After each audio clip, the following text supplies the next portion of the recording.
My fellow Americans, it has been the greatest honor of my life to serve as First Lady of the United States. I have been inspired by incredible Americans across our country who lift up our communities through their kindness and courage, goodness and grace. The past 4 years have been unforgettable. As Donald and I conclude our time in the White House, I think of all of the people I have taken home in my heart and their incredible stories of love, patriotism, and determination. When I think about these meaningful experiences, I'm humbled to have had the opportunity to represent a nation with such kind and generous people. As the world continues to confront the COVID-19 pandemic, I thank all of the nurses, doctors, healthcare professionals, manufacturing workers, truck drivers, and so many others who are working to save lives. We grieve for the families who have lost a loved one due to the pandemic.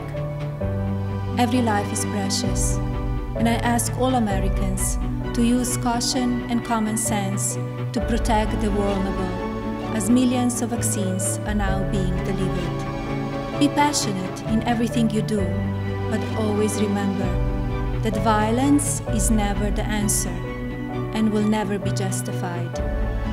In all circumstances, I ask every American to be an ambassador of Be Best, to focus on what unites us, to raise above what divides us, to always choose love over hatred, peace over violence, and others before yourself.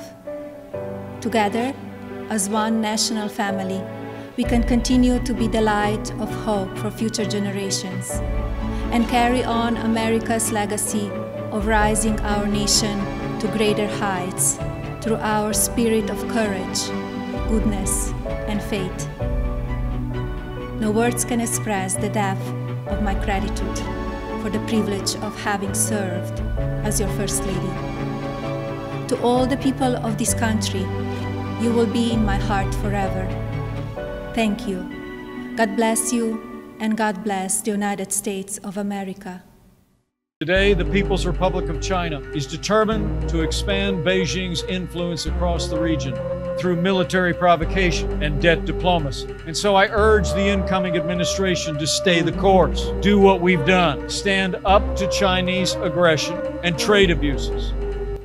As a new American administration prepares to take office, we do well to remember, as Americans, that the price of freedom is eternal vigilance, and that a free and open Indo-Pacific is essential to our prosperity, our security, and the vitality of freedom in the world.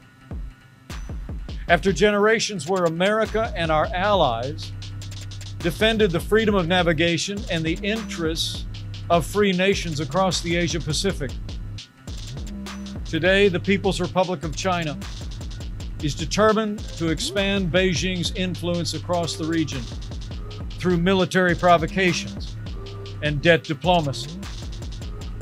And so I urge the incoming administration to stay the course, do what we've done, stand up to Chinese aggression and trade abuses, stand strong for a free and open Indo-Pacific, and put America and our freedom-loving allies first.